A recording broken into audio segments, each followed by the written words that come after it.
Hi guys, welcome back for another one. We're continuing here with Transport Fever 2, our Apex challenge. Every product to every city on tropical map, hard difficulty, all that good stuff. Moving on. So, last episode we did start a new, we started opening up our second food processing plant, and we have that currently being processed and delivered up to Everett. I believe if I did everything correctly, it's a new day. I don't know. I did hook everything up correctly. Everything should be running at the rate that it needs to be. We don't actually have bread up here in Ever yet, but I don't know if I'd let enough time run off to make this happen. We got grain here, so that part's working. You're going away, you're coming. Okay, so there's bread coming. All right, so everything's hooked up, it's working. It just needs time to establish. I obviously I did myself a good job this time and didn't let a bunch of time run off in between episodes, which is typically what happens a lot of the time with me, because I go and I do something else and then come back and it's like, oh, didn't realize I just spent 20 minutes away from my computer and the game was running the entire time. True story.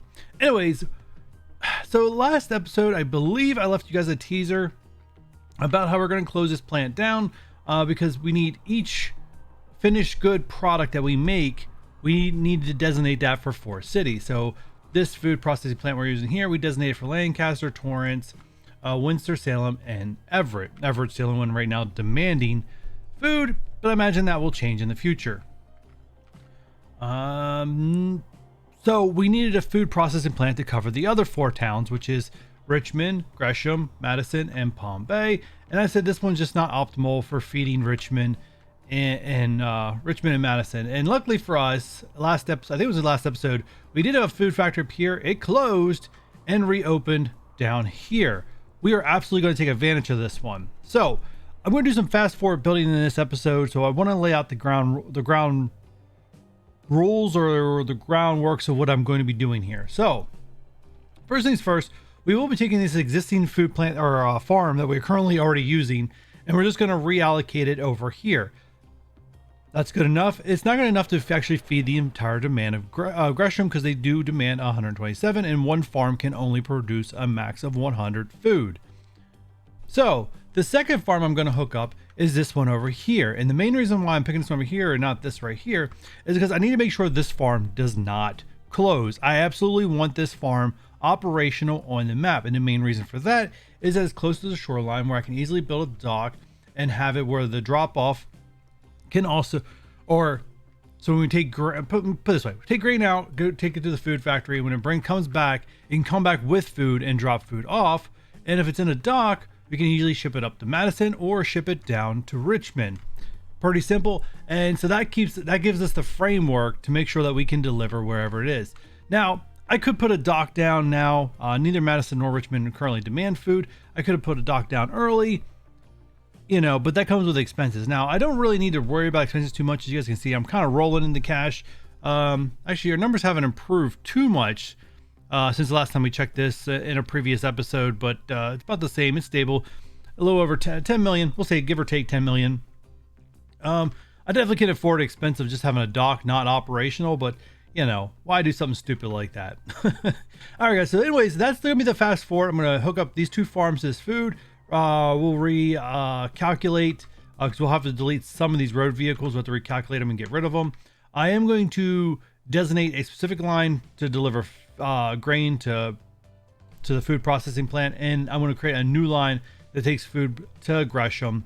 And same thing here, a designated line that takes grain to this food plant. So there's going to be no crossover currently how we have this picking up from the farm, delivering to the food processing plant, and bringing food back to Gresham. We're going to kill that. Not going to have that kind of chain thing going on anymore.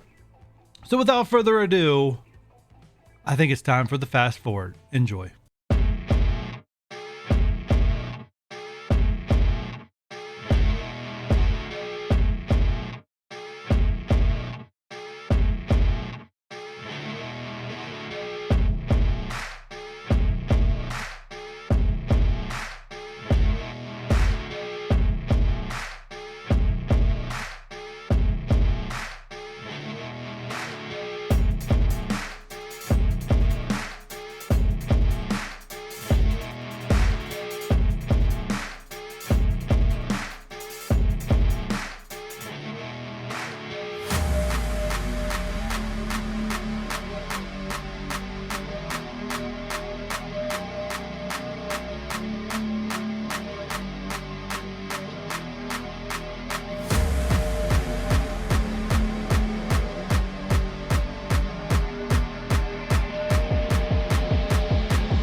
All right, guys, we are back. That was about a 30-minute time lapse in real time. Definitely a lot of projects there. I did pause for a little bit. I was waiting for this to upgrade to 200, but I was like, why am I sitting here waiting for this to upgrade to 200 when I could build the other one? So if you guys saw a little bit of pause and I forgot to edit it out, you know why. I was waiting for this to upgrade, and I was like, why am I doing that? I got another project I got to work on. Anyways, it is upgraded, so we can go ahead and get the second line working. So let's go ahead and start that. Wrong place. There we go. Buy vehicles. And we did get some new vehicles unlocked. And since this one has its own route, we can go ahead and put the new one on. It currently is only going to go in one direction, so I can go ahead and use this right here. It has a capacity of 14. It's definitely my best interest to put this one on. If once it has to Once it has to deliver food back, if we ever have those growth in Richmond and Madison, then we'll have to put a different vehicle in. But for right now, we're going to go with the dump truck, as it does carry a lot more, which, you know, usually should mean better profit margins. Let's go ahead and start with 4. And you are going from docks to Gresham. All right, so like I said, normally if you put a faster vehicle on a line with slower vehicles, you're going to need to upgrade all those vehicles, make sure they're all going at the same speed. But because these food lines has its own separate route, doesn't share with anything, and actually it doesn't even wouldn't even mesh with private transport, because this road's not connected to any kind of city. Yeah, we should see some good stuff here. We're gonna go ahead and put this on 3 times speed, but I think to wrap this one up, because I feel like my time lapse is gonna take up most of the episode as is, we're just gonna go ahead and make sure we get these rates about as good as we can get them. So we got a 60 rate here. We can definitely upgrade. We'll go ahead and double these up. Manage vehicle. Go ahead. All right. We have a 140 delivering to Gresham. What's Gresham's demand? 125. So I think we can leave that be. We don't have to touch it. It's a little bit more than what we can deliver, but like I said, that's perfectly fine for the moment. We have it exactly 200 here with this line, so I think I'm going to throw another one on, as I don't like it being exactly 200. Manage vehicle. Yeah, I just don't like it being exactly 200, so I'm going to throw another one on. You aggression, we already over. All right, looks like we got a 120. Let's go ahead and throw 4 more on.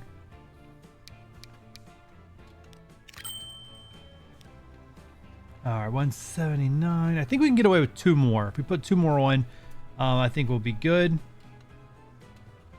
And the main reason why we can deliver all this grain is because we have a production value of 200, which means we can have a total of 400 grain going in, and each farm only produces 200 grains. That's why we can have 2 farms going into the same production building. The first time we were seeing this in this playthrough, let me see, we have, all right, so it's just gonna put 2 more on. Manage vehicle. And then slightly above 200, which is exactly what we want to see. So all things are good, guys. All things are good. This will deliver. So I think we come back next episode. We're going to have to solve the puzzle of how we get food up to Palm Bay. You know what? I don't want to give away any spoilers. I don't want to talk about it right now. But it should be an interesting one. So guys, if you're enjoying this EPEC series so far, you know what to do. Give me a thumbs up. Subscribe if you haven't done so already, and turn on that notification bell. And also, yeah, don't forget to leave me a comment. Look at the grain in the back there. Come on, you could throw more grain on top of that. Come on. 7 out of 14. Come on. Actually, that's actually pretty worrying, because we should be maxing out if we slightly have above a 200 rate. I'll have to figure that one off camera. And I'll catch you guys on the next one. Bye.